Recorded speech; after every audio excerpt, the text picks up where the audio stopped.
entre-temps, le testeur de batterie. Un testeur de batterie permet de mesurer la tension de la batterie et la capacité de la batterie sans l'allumer. Donc, je n'ai pas démarré la batterie pour voir son état, donc je vais tester la batterie à vide. Certains testeurs spécialisés peuvent donner des informations sur la santé de la batterie et détecter éventuellement d'éventuels défauts comme une batterie gonflée ou défectueuse.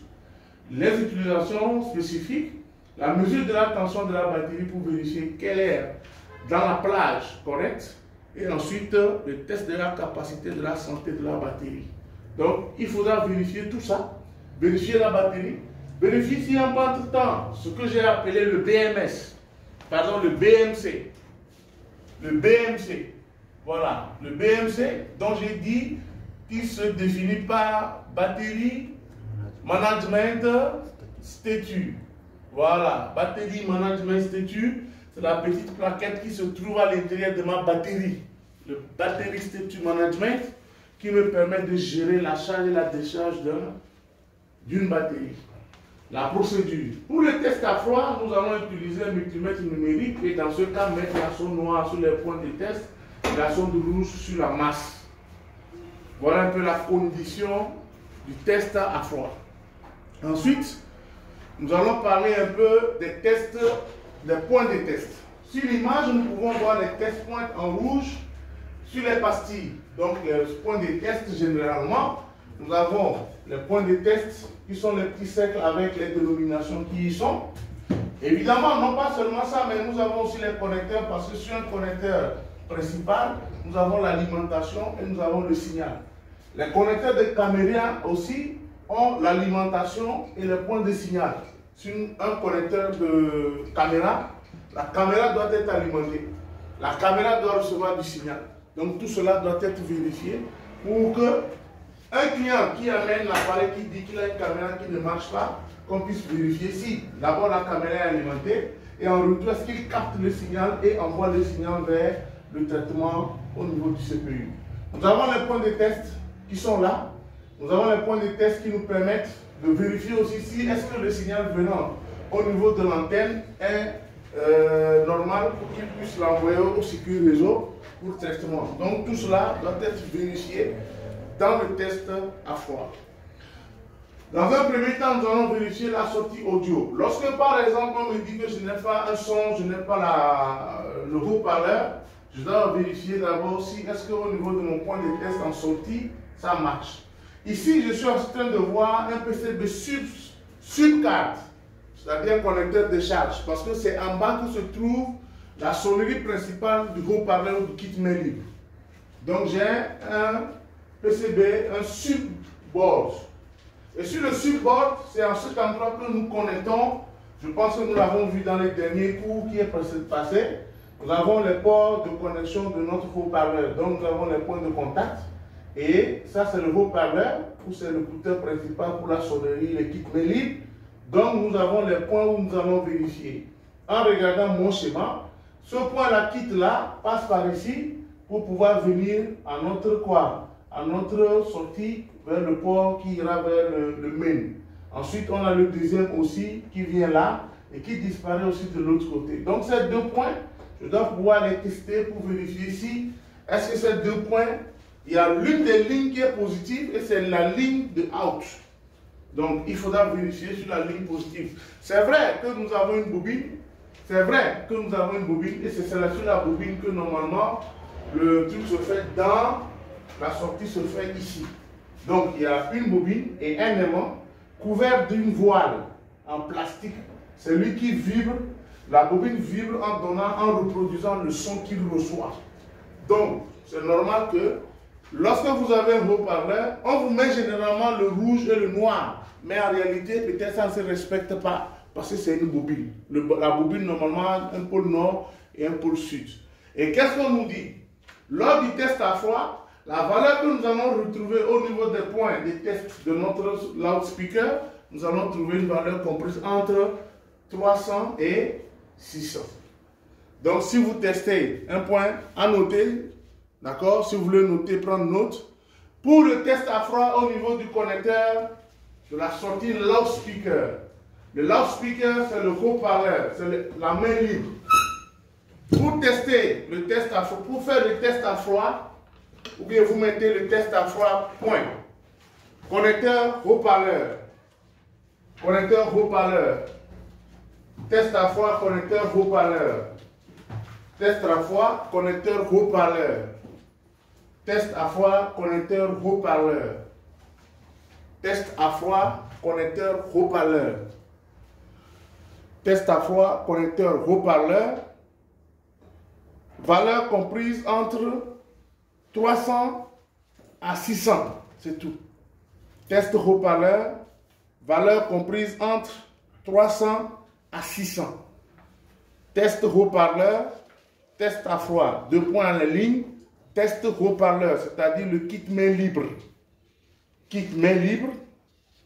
Donc ça veut dire que si je dois activer le kit main libre et que la personne dit quand moi j'active kit main libre, ça ne passe pas. Quelle est la valeur? C'est la valeur comprise entre 300 à 600. Ensuite, nous avons ici quelques idées pour chercher les boutons et les ports. Vérifier la réactivité des boutons power, volume, arcade, etc. Lorsqu'ils sont pressés à froid, vous pouvez vérifier aussi les ports comme les ports de charge, les ports audio, et en insérant par exemple une prise pour tester la connectivité. La personne vous dit par exemple que mon écouteur, le son ne sort pas. J'active le, comment on l'appelle, le kit main libre, mais ça ne sort pas. Ça ne sort pas, pourquoi? Peut-être que le circuit est bouclé à l'intérieur, comme on dit souvent. C'est bouclé. Les gens te disent qu'il y a un retour.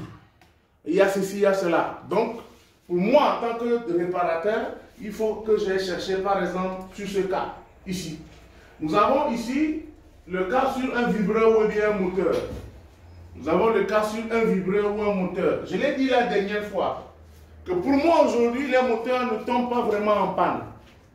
Les moteurs, c'est-à-dire les vibreurs, rares sont les vibreurs qui tombent en panne dans nos téléphones. À moins que le téléphone tombe plusieurs fois. Si le téléphone subit des chocs à chaque fois ou bien régulièrement, là je peux dire un jour que par exemple qu'il n'y a pas de contact. Vous voyez un peu, je n'ai pas de contact avec le vibreur. La carte n'a pas son contact. Ici, j'ai un vibreur qui est amovible. Et le point de contact c'est là, ici et là, et le voici ici. Donc celui-ci se retrouve dans la coque arrière. Et quand je vais poser la carte, lui, il ira toucher les points de contact. Donc, s'il arrive que la personne dit que son vibreur ne marche pas, il ne faut pas s'emballer parce que c'est peut-être les contacts qui ne se touchent pas. Nous savons qu'il y a 2 types de vibreurs. Nous avons les vibreurs ronds et nous avons les vibreurs carrés. Les vibreurs des iPhones aussi, c'est différent. Je pense que je l'ai vu on l'a vu dans le dernier cours précédent où nous avons vu les différents types de vibreurs qu'on retrouve dans les iPhones. Donc, pour chaque téléphone donné, ou dans un téléphone, on peut avoir le rond, comme on peut avoir le moteur, celui-là. Donc, c'est à vous de voir. D'abord, dans un premier temps, essayez d'abord de resserrer la coque. Donc, au niveau des vis, essayez de les serrer. Essayez de les visser pour que le contact puisse passer entre le vibreur et la carte. Ça, c'est dans un premier temps. Maintenant, si ça ne va pas, vous pouvez tester le vibreur avec le dissipant à supply. Voilà. Vous pouvez tester le vibreur avec le dissipant à supply en prenant quoi? En prenant comme courant, vous prenez le courant 1,5 ampères ou même moins d'1,5 ampères et vous prenez la tension V, vous prenez par exemple la tension U, vous prenez 5 volts. Et donc, vous prenez les 5 volts que vous connectez directement sur le vibreur. D'accord? Que vous connectez directement sur le vibreur. Vous prenez la tension 5 volts que vous connectez ici, justement. Vous le connectez là et normalement le vibreur va agir. Si le vibreur secoue, là ça veut dire qu'il est en bon état. Maintenant, il faudra procéder au test à froid pour vérifier si la tension sortant de la carte pour aller alimenter votre vibreur est en mauvais état. Donc, pour vérifier le test à froid au niveau du connecteur en sortie, notre valeur au niveau du vibreur doit comprendre entre 40 à 500. Une valeur, c'est une plage dont je dis, c'est une plage. Une plage de valeur qu'on estime.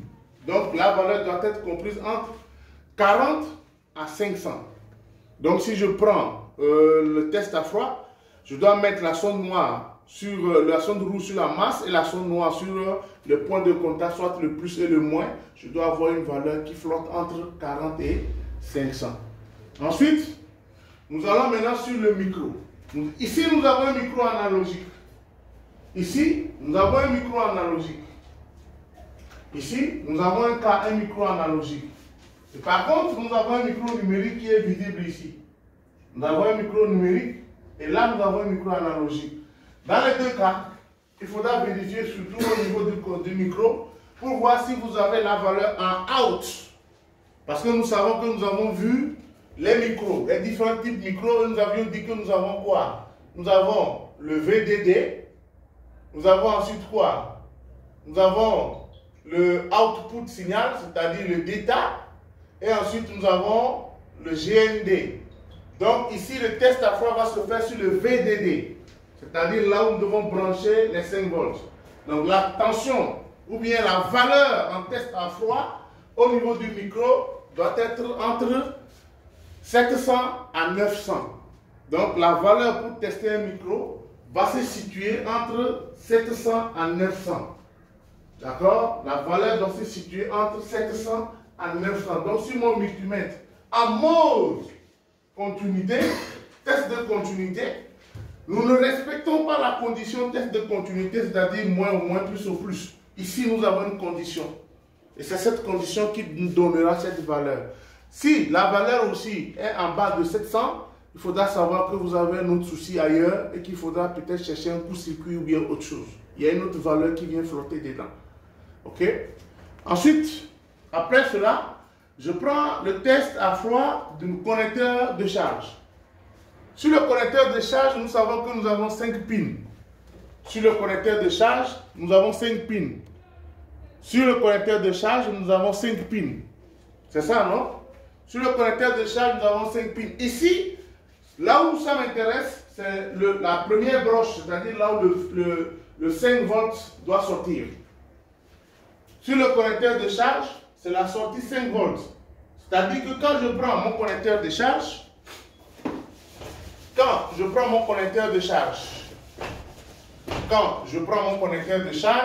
alors je dessine mon connecteur de charge un peu comme ça rapidement. 1, 2, 3, 4, 5. 1, 2, 3, 4 et 5. Si je prends mon connecteur de charge, rapidement, c'est celle de la gauche, la pile de la gauche qui est plus 5 volts.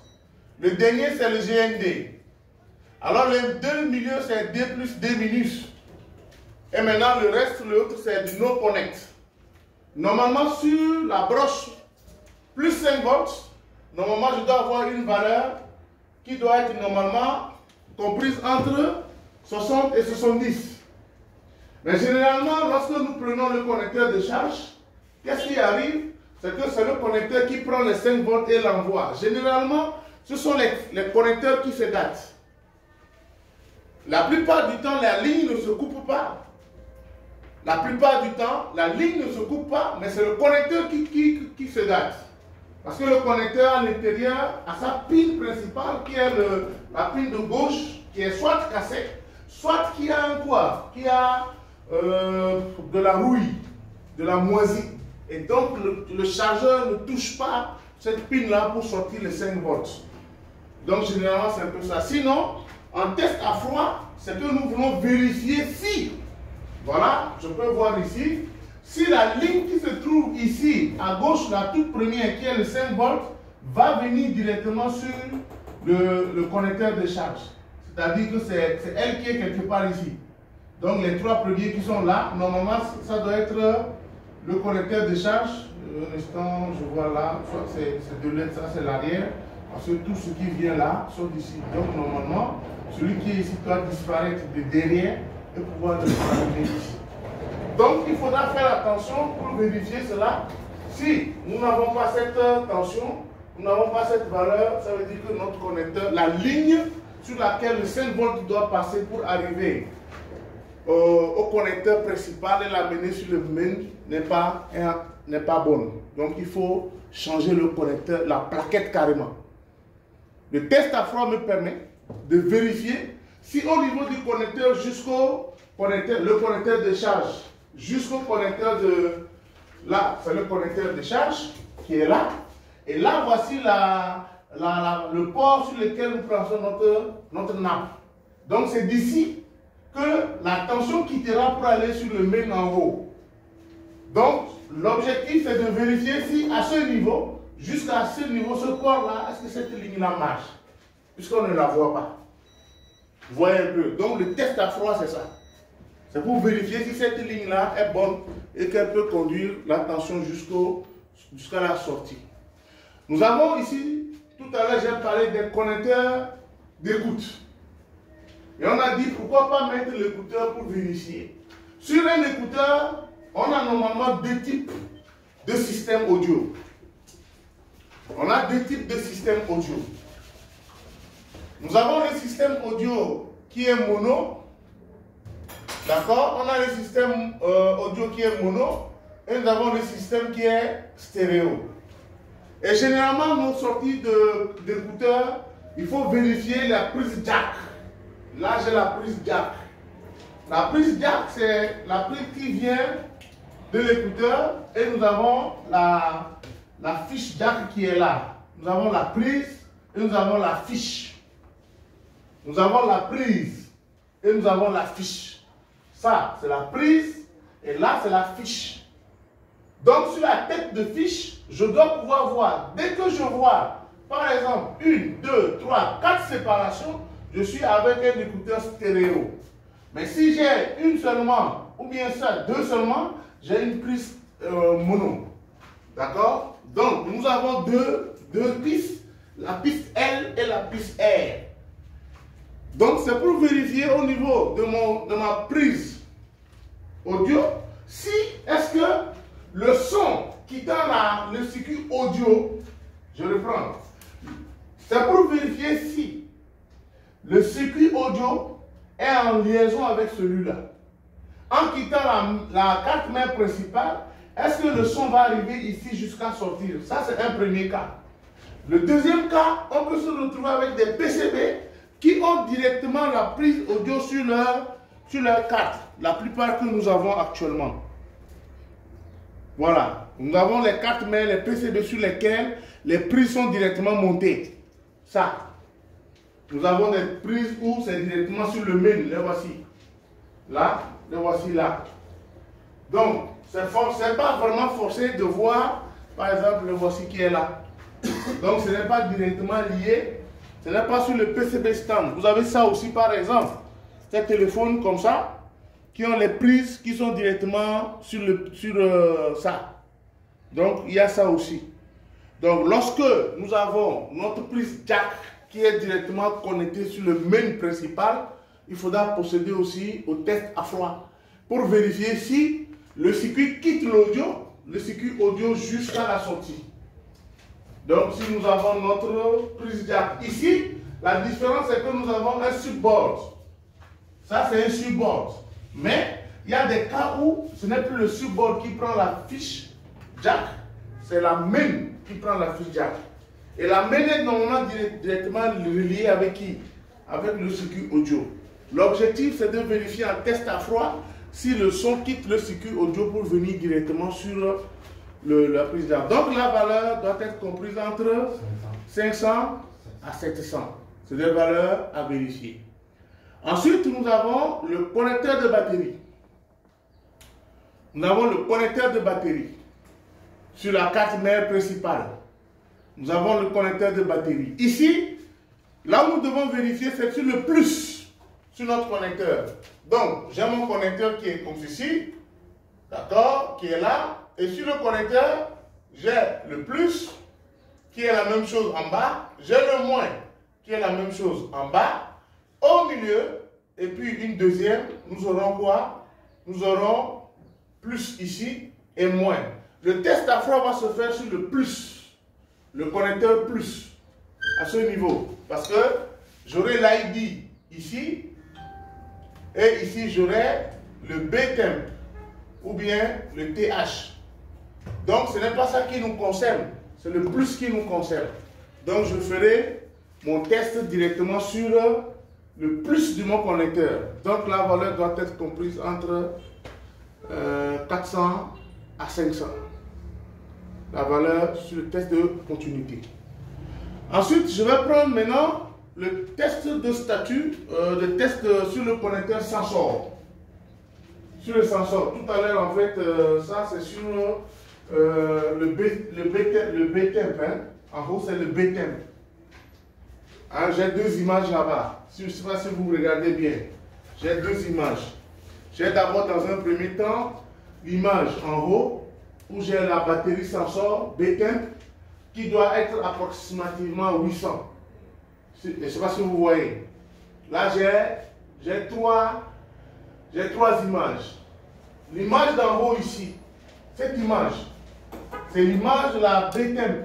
Là où j'ai mis BTEMP, c'est le sensor. C'est lui qui informe. Hein? Celui qui informe comment on appelle, le main CPI, comment on dit, le Power MIC de l'état de votre batterie. Ensuite, en bas, j'ai maintenant le connecteur d'affichage. J'ai dit tout à l'heure que vous avez deux types de tests à faire sur un connecteur d'affichage. D'abord, le connecteur d'affichage a deux variantes.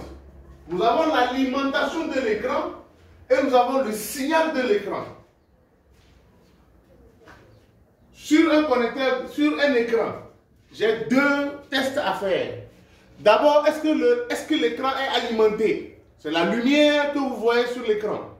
Les lumières blanches qui sortent la couleur. Et ensuite, il y a le signal de l'écran, c'est-à-dire que toutes les informations quittant le téléphone portable doivent s'afficher. Et donc, ça passe par l'afficheur. Donc, lorsque je vérifie sur le connecteur d'alimentation de mon écran, je dois vérifier, l'attention doit, pas attention, attention, pas de tension ici. La valeur doit être comprise entre 250 à 400. Connecteur d'alimentation écran. Sur un connecteur d'écran. Sur un connecteur d'écran, je dois vérifier la tension. La partie ou la pin sur laquelle on alimente l'alimentation. L'écran, ça doit être entre 250 à 400. Sur le connecteur display, c'est-à-dire le signal, tout le signal sort pour arriver à l'écran. Le signal dont je parle, c'est les images qui viennent sur l'écran. La valeur doit être comprise entre 500 à 800. Sur mon connecteur affichage, je prends mon connecteur un peu comme ceci, sous la forme là. Je prends un peu mon connecteur et je vais voir les pins. Voilà, les pins sont là, les pins, pin, pin, pin, pin, pin. Pin, pin, pin, pin, pin, pin, pin, pin, pin, pin, pin, pin, pin. Et normalement, ça commence avec 1. Vous pouvez voir ici 28. 28, il peut recommencer ici 29. Comme il peut faire dans le sens contraire.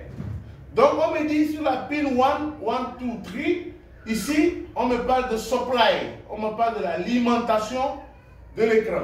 C'est-à-dire que c'est ici, quand je connecte mon écran, qu'il prend sa tension pour alimenter les lumières, pour que les lumières s'allument. Et maintenant, on me dira par exemple que sur 26, 29, 30, là j'aurai quoi? Ici, j'aurai la patte signal. C'est là-bas que vient le signal. Et donc, c'est ces deux cas qu'on est en train de voir. Donc, s'il arrive que mon écran, j'achète un écran, je monte l'écran, l'écran est noir. Je mets un autre écran, c'est encore noir. Je mets un deuxième, c'est encore noir.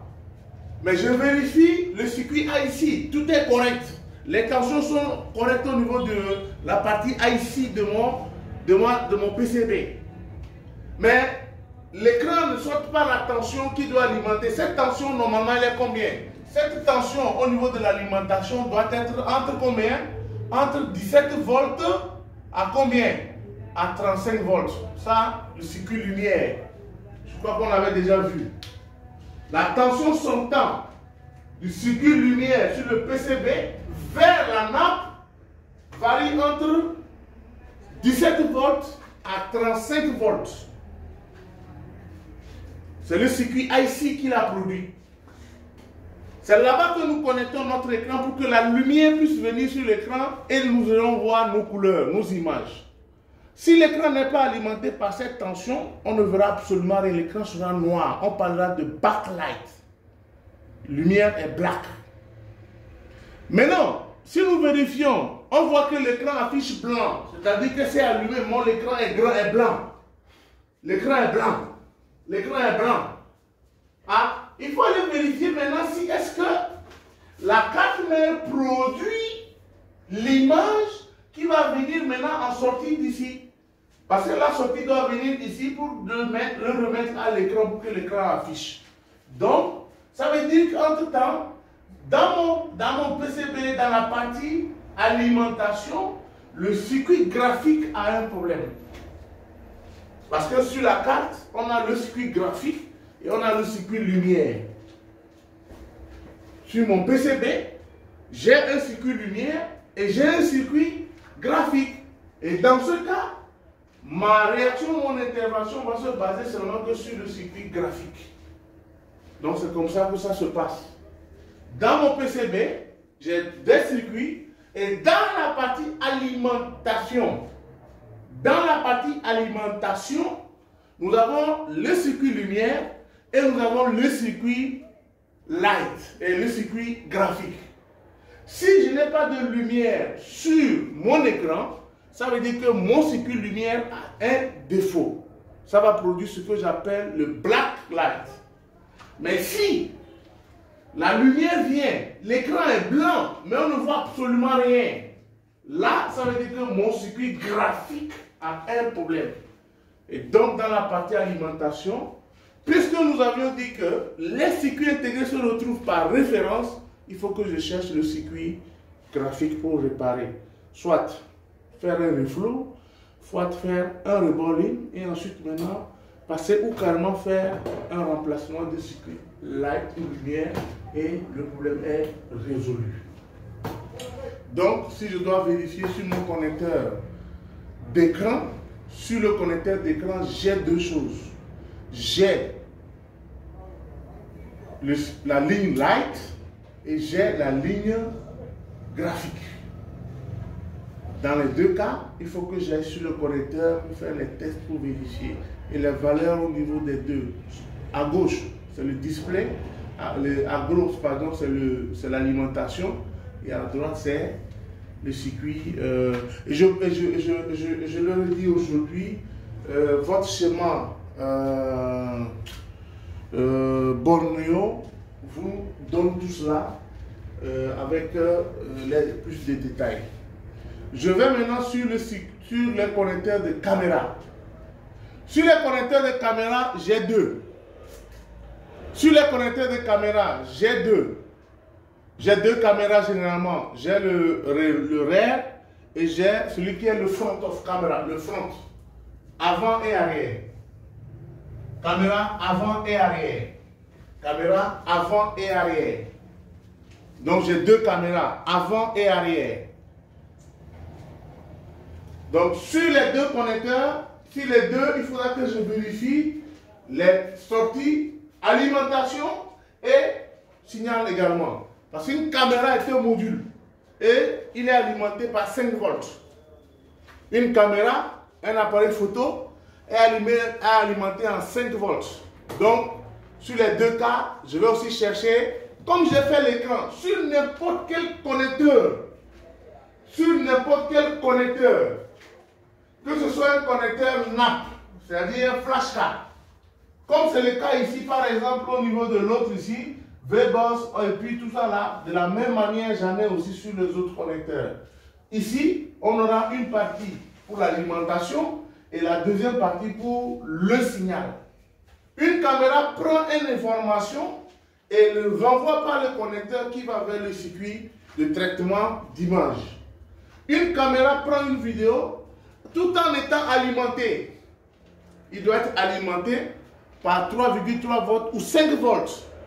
Et ensuite maintenant envoyer l'information à votre circuit de traitement.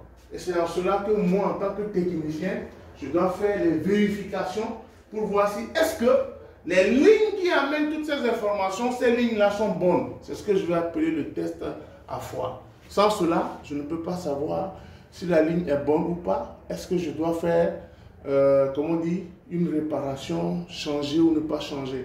Donc voilà un peu